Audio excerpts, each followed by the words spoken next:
안녕하세요. 세상에 첫선을 보이는 야생 화학 이야기꾼 한성순입니다.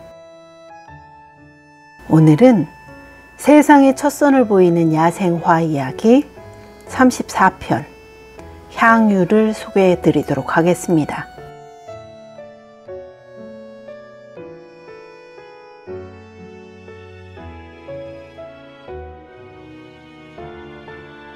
꽃말은 가을의 향기, 마지막 향기, 조숙, 성숙입니다. 가는잎 향유는 희귀식물입니다. 꿀벌들이 좋아하는 가을꽃입니다. 잎은 길이 3에서 10cm, 너비 1에서 6cm의 긴 난형 또는 긴 타원형으로 마주나는데 끝이 날카로우며 톱니가 있습니다.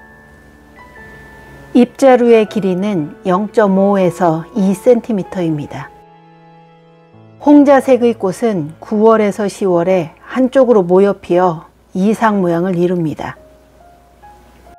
꽃받침은 종 모양이고 길이가 2 내지 3mm로서 5개로 갈라져 있으며 꽃뿌리와 함께 잔털이 있습니다. 4개의 수술 중 2개는 길고 2개는 짧습니다. 열매는 길이가 2mm 정도의 분과이며 물에 젖으면 점성이 생깁니다. 한국에는 비슷한 품종으로 흰색의 꽃이 피는 흰 향유가 있고 같은 향유 속에 꽃이 크고 훨씬 붉은 꽃향유, 잎이 선형인 가는잎 향유, 키가 2 내지 5cm이고 꽃 차례가 짧으며 잎 뒷면에 선점이 있는 좀향유 등이 있습니다. 열매를 포함한 지상부 모두를 약재로 사용합니다. 꽃잎이 있는 원줄기와 잎을 말려서 발안제, 해열제, 이뇨제, 소염제, 지열제로 쓰고 소염, 수종, 청간화, 복통, 하병, 구취, 토사 등에 사용하며 민간에서는 식물 전체를 목욕하는 데 사용하기도 합니다. 조선시대의 이두향명은 노야지였으며 동의보감, 제중신편, 산림경제 등에는 노야기로 수록되어 있습니다. 향유의 전설을 소개하겠습니다. 옛날 충청도 어느 시골에 살던 남자가 청운의 꿈을 안고 집을 나섰다고 합니다. 그러나 막상 집 떠나면 개고생인지라 시련의 연속이었겠지요. 희망과 꿈은 시들어가고 시련과 고통이 그 자신을 여지없이 농락하는 것 같이 보였습니다. 자기의 신세에 실망한 청년은 도박판으로 술집으로 전전하며 수렁으로 한없이 빠져들고 말았습니다. 세월은 가고 어느덧 중년을 훌쩍 넘기고 오갈 데 없는 신세가 되고 말았습니다.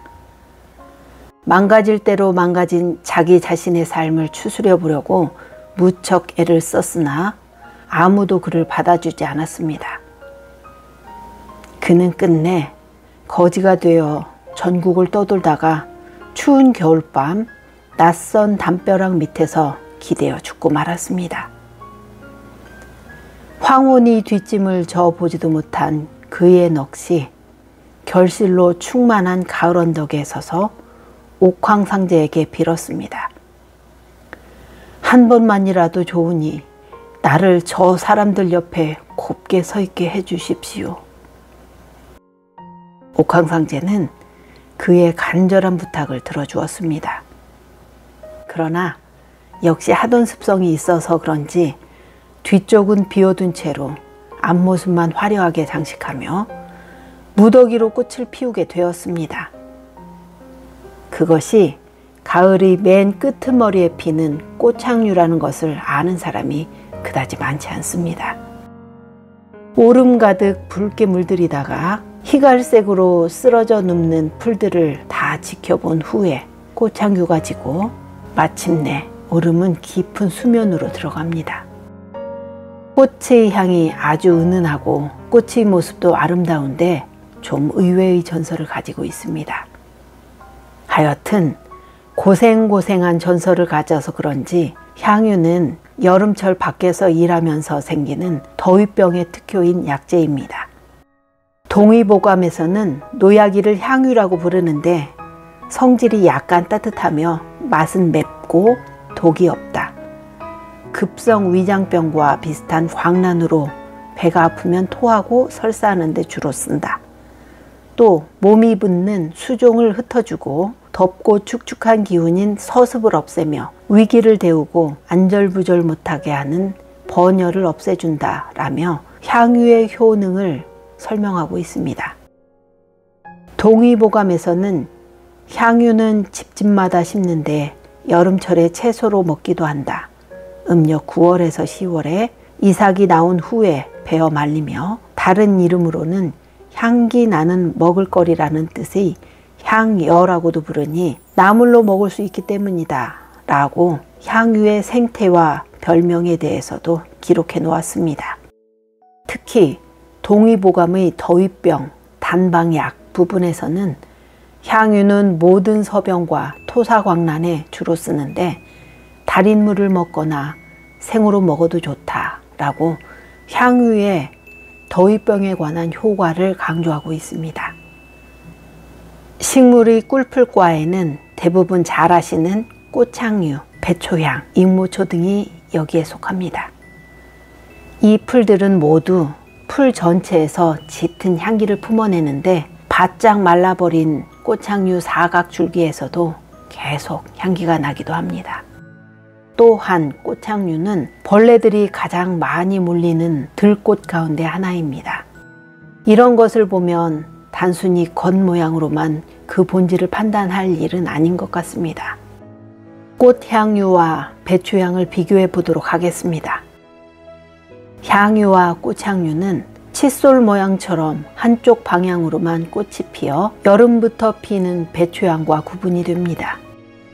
꽃향유 뒷면은 꽃이 없고 골이 진 것처럼 보입니다.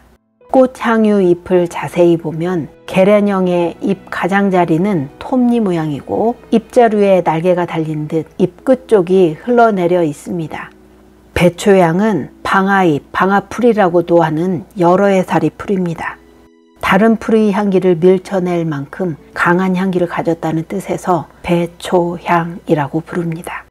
풀 전체에서 특유의 향기가 진하게 나서 경상남도 지방에서는 전도 부쳐 먹고 추어탕에도 넣어 먹으며 향신료로 쓰인답니다. 향유, 꽃향유보다 일찍 7월에서 9월 사이에 여름부터 연보랏빛 향기 나는 꽃이 핍니다. 배초향은 앞뒷면 구분 없이 사방팔방으로 꽃술을 내밀고 피는 것이 향유, 꽃향유와 가장 크게 차이 나는 점입니다.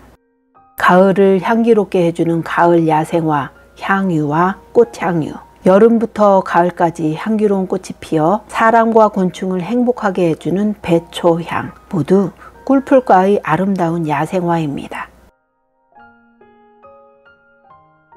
오늘은 세상의 첫선을 보이는 야생화 이야기 34편 향유를 소개해 드렸습니다.